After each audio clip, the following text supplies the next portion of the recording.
Gigantes Podcast, baloncesto hablado. Bienvenidos y bienvenidas a Gigantes Daily, tu informativo diario donde solo se habla de baloncesto, aquí en Gigantes del Básquet. Hoy es miércoles 3 de julio y el programa de hoy lo he querido dedicar en una cuestión que merece la pena detenerse.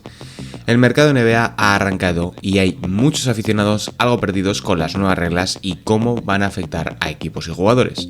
Un escenario algo difícil de comprender incluso para quienes siguen la liga a diario. Por eso, en una breve conversación con Alejandro Gaitán, el experto de Gigantes en cuestiones salariales de CBA, etc., resolveremos parte de estas dudas. Antes, claro está, haremos un repaso a toda la actualidad del mundo de la canasta. Mi nombre es Sergio Rabinal. Arrancamos.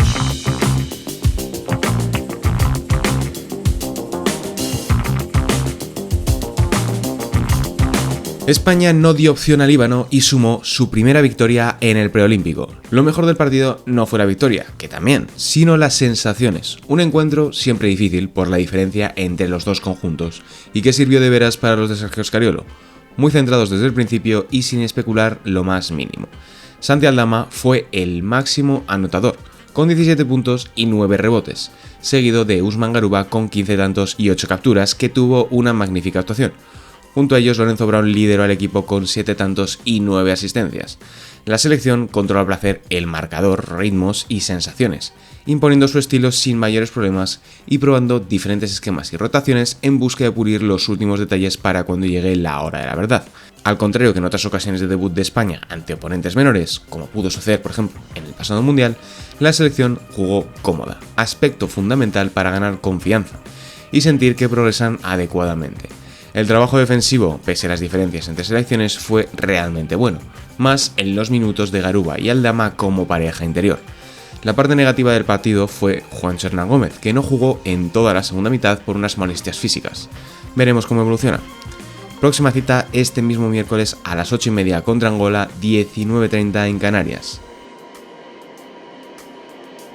En el grupo D del torneo de Valencia, Bahamas golpeó primero y ganó a Finlandia. Lo hizo con una ventaja de 9 puntos, con 19 tantos de DeAndre Ayton, 24 de Buddy Hield y 20 de Edscombe. Los caribeños estrenaron su casillero en el preolímpico de la mejor manera posible. Bahamas va a ser el gran rival a batir por el otro lado del cuadro, más con la potencia física que han demostrado tener, tanto para crear ventajas como para producir tiros por su propia cuenta. Mientras, en el Pireo, Croacia sorprendió a Eslovenia ganando con autoridad en un partido que casi no termina. A pocos minutos para el final hubo un fallo en los marcadores y se detuvo el duelo durante un buen rato. Un choque donde tanto Luka Doncic como Dario Saric terminaron con un triple-doble, el segundo y tercero, respectivamente, de la historia de los torneos preolímpicos. Croacia pone pie y medio en la fase final y Eslovenia deberá mejorar su imagen para no irse a casa a las primeras de cambio. En el grupo B del Pireo, Dominicana ganó a Egipto con 17 puntos de Jan Montero y 9 de Andrés Félix. En el torneo de Riga, Letonia arrolló a Georgia por 83-55, confirmando su candidatura como favoritos, al igual que Brasil, que sufrió algo más para superar a Montenegro por 9 tantos de diferencia.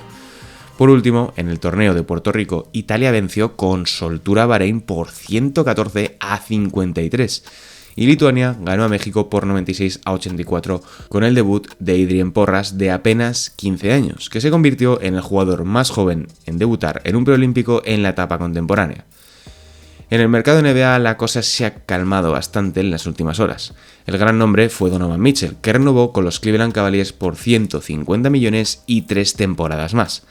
La razón de la corta extensión es que así Mitchell podrá volver a firmar un nuevo vínculo cuando cumpla 10 años en la liga, momento crucial en términos económicos para él en ese 2028. Después se produjo la llegada de Kyle Anderson por 3 años y 27 millones de dólares a los Golden State Warriors, que también están ultimando un sign and trade por Buddy Hield con los Sixers. En un escalón inferior, Mo Wagner renovó con los Magic por 2 años y 22 millones. James Wiseman se va a los Pacers también por 2 años. Monte Morris por 1 año y el mínimo a los Suns. Jonathan Isaac renueva por 5 temporadas y 84 millones con los Magic. Y los Celtics dejan casi cerrada su plantilla con la continuidad de Xavier Tillman por 2 años más.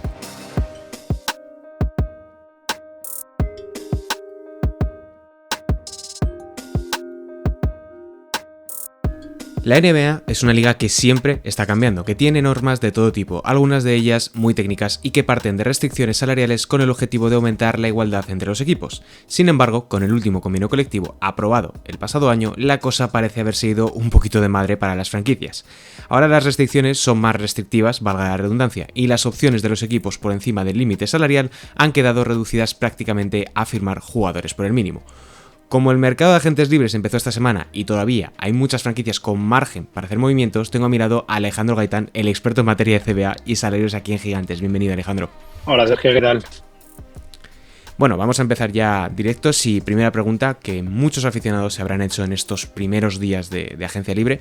¿Qué demonios ha cambiado en la NBA para que esté siendo un mercado tan sumamente extraño? Para mí el principal cambio es que han creado un concepto conocido como el segundo apron, es como un segundo límite, y han establecido una serie de reglas, una serie de operaciones por las cuales si las realizas, operaciones tan simples como por ejemplo enviar dinero en un traspaso, algo realmente común en la NBA, tú no puedes superar esa cifra. Esa cifra es alta, son 190 millones prácticamente, pero claro, para equipos como Boston, Minnesota, Phoenix o Milwaukee, esa cifra está por debajo de su payroll ahora mismo, por lo que eso regula mucho la cantidad de operaciones que puedes hacer para intentar evitar superar ese segundo apron que decían, porque la NBA ya no te lo permite. Es la primera vez que la NBA nos pone dos límites duros, como el resto de ligas americanas, para regular y para controlar un poco las operaciones de los equipos y en principal para encontrar más igualdad. Claro, es que este ha sido uno de los puntos fundamentales de este nuevo convenio colectivo porque hasta ahora la NBA siempre se había evitado poner un hard cap, un límite salarial duro, como sí que ocurre en otras competiciones estadounidenses. Es bastante llamativo porque marca un punto de inflexión en una liga donde los jugadores habían tenido hasta este punto, vamos a decir, libertad dentro de las restricciones que había salarialmente. Sí, esto regula un poco sobre todo los jugadores a la hora de cambiar de equipos. Sorprende, por ejemplo, que Paul George haya sido capaz de firmar un contrato nuevo con una franquicia contender sin ningún tipo de problemas. Pero sí que vamos a ver que los equipos pueden permitirse el lujo de seguir pagando a los jugadores, algo que Phoenix ha hecho, que Minnesota va a hacer, que Boston está haciendo, otros no han querido hacer. Pero va a ser mucho más complicado conseguir jugadores, va a ser mucho más complicado ver grandísimos traspasos como veíamos en los años previos. Y por eso la mayoría de traspasos los vimos entre el mes de junio del año pasado y febrero. Hablamos de los Siakam, de los Anunoby, de los Harden, de los Lillard, Holiday, etcétera, etcétera. Porque sabían que se venía eso. Entonces la NBA va a regular mucho el poder cambiar de equipo o cómo se puede cambiar de equipo. Y luego, para mí, otro cambio muy importante que empieza a aplicar el año que viene es que el impuesto de lujo, sobre todo para los equipos repetidores, la multa va a ser muchísimo más cara. Van a multiplicar la media por 1,5 por 3 y por cada dólar que tú pagas por sanción vas a pagar $3. Claro, eso es mucho dinero para equipos que están pagando ese dineral y eso explicaría, por ejemplo, por qué los Warriors han decidido en 12 meses deshacerse de Jordan Poole, Chris Paul y Klay Thompson.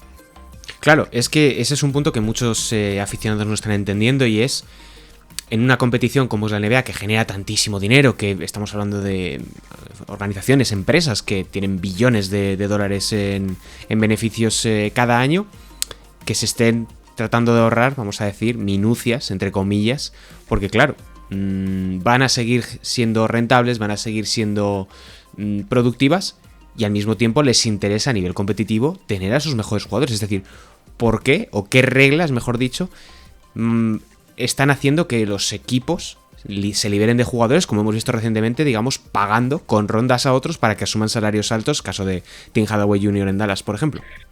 La principal es que en el caso de los Mavericks, por poner el ejemplo de Tim Hardaway Jr., si ellos querían conseguir a Klay Thompson, ellos sabían que la única manera de conseguirlo era con un sign and trade.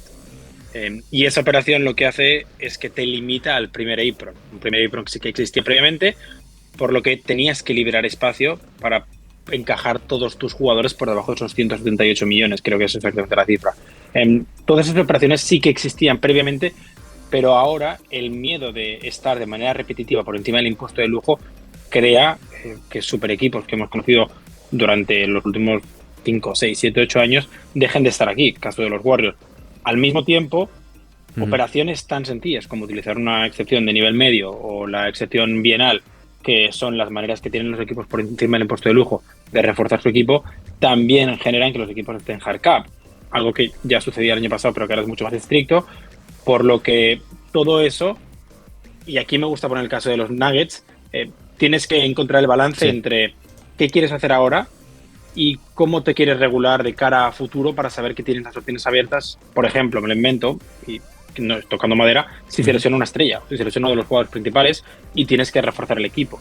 Porque ese es el principal motivo por el que los Nuggets no han querido renovar a KCP, porque quieren tener las opciones abiertas de cara al futuro, aun sabiendo que el quinteto que tienen era el mejor de la NBA. Claro, yo iba un poco para preguntarte, porque claro, la NBA es una liga de estrellas, es una liga de super equipos. Con estas nuevas reglamentaciones ya solamente quedan dos opciones. O tienes la suerte, vamos a decir, de que consigues hacer muy bien tu trabajo desde el draft, como pueda ser el caso de Oklahoma City Thunder o los Denver Nuggets en el pasado, o ya esas opciones o esos escenarios de super equipos que se forman vía agencia libre o vía super traspasos van a dejar de existir porque las franquicias van a ser, digamos, un poco tacañas. Sí, realmente, salvo que seas un Steve Ballmer que es demasiado millonario incluso para el resto de propietarios de la NBA, lo normal es que las franquicias sean un poquito más tacañas, y de hecho los Clippers van a estar por debajo del impuesto de lujo este año, si no me he equivocado. Pero al contrario, sí que vamos a ver, por ejemplo, más contratos que nos llevaremos las manos a la cabeza, como el de Tobias Harris, por ejemplo, de por qué hay un jugador cobrando 26 millones, y la principal explicación es porque a la hora de encontrar un traspaso, la manera más fácil de traspasar a un jugador será buscar un contrato expiring que sea una cifra muy alta para que no tengas que añadir mucho salario. Por eso fueron, por ejemplo, a por Chris Paul, por eso traspasaron a Bruce Brown por Pascal Siakam, contratos que estaban acabando, y por eso el año que viene Tobias Harris va a salir. El problema es que no creo que ninguna estrella quiera ir a Detroit, pero esa creo que va a ser la tercera manera de hacer un super equipo. Sobrepagar a tus jugadores, aun no lo merezcan, esperando que cuando sean expiring haya alguna estrella disponible. Vale, una pregunta que yo creo que muchos aficionados estarán haciendo. Mientras estamos hablando, que es ahora mismo martes por la tarde en España, ¿qué equipos tienen más margen para poder seguir firmando agentes libres o, digamos, jugadores importantes? Porque siempre pueden firmar jugadores por el mínimo que no van a afectar apenas a la construcción de las plantillas, pero sí, digamos, pues bueno, un DeMar DeRozan, jugadores que quedan todavía en el mercado y que aún no tienen equipo. Por ejemplo, por debajo del primer apron, que es la cifra de los 178 millones, hay 4 equipos. No cuento los Lakers.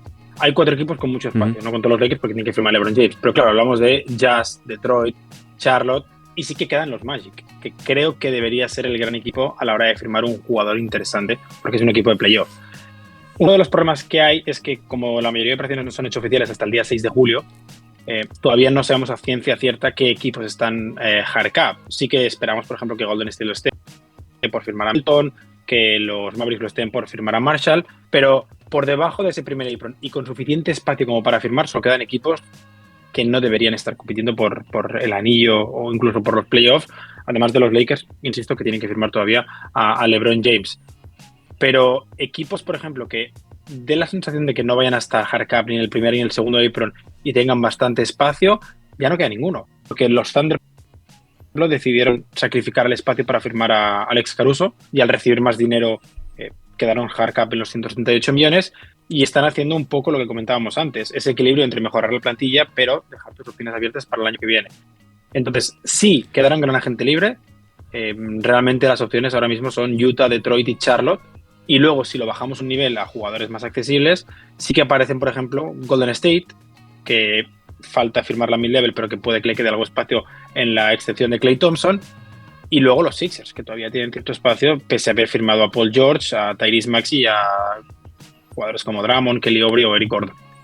Muy interesante todo esto, Alejandro. Veremos cómo acaba desarrollándose, porque recordemos que la clave del impuesto de lujo es que no termina hasta que pasa el draft de 2025, es decir, que podemos todavía seguir hablando de todas estas normas hasta bien entrada la temporada y sobre todo con el mercado de traspasos.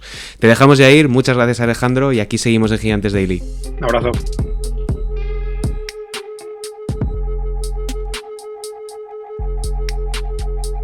Y Y aquí concluye el Gigantes Daily de hoy, miércoles 3 de julio de 2024. En Gigantes del Básquet tenemos mucho más contenido en formato podcast para que no te pierdas nada del baloncesto. Por ejemplo, tenemos otro programa que se llama NBA House junto a Nacho Losilla, con el análisis de los ganadores, perdedores y primeras sensaciones de la apertura del mercado. O también nuestro podcast Zona de Gigantes, que esta semana girará en torno al preolímpico. Si te interesa escucharlos, solo tienes que buscar su nombre en la plataforma de podcast que estés usando y darle a seguir. O bien, hacer clic en el nombre de Gigantes del Básquet que aparece en Spotify y ahí tendrás todos nuestros programas. Por otro lado, ya puedes comprar la revista del mes de julio con el Real Madrid y Boston Celtics como portadas. Lo puedes hacer en la tienda Gigantes, tanto la edición en papel que te llegará a casa, como la edición digital que te puedes llevar a cualquier lugar del mundo. Además, te invitamos a seguirnos en YouTube, donde estamos colgando fragmentos de los episodios en formato vídeo y así nos pones cara. Hasta aquí el Gigantes Daily de hoy. Se despide Sergio Rabinal. Hasta mañana.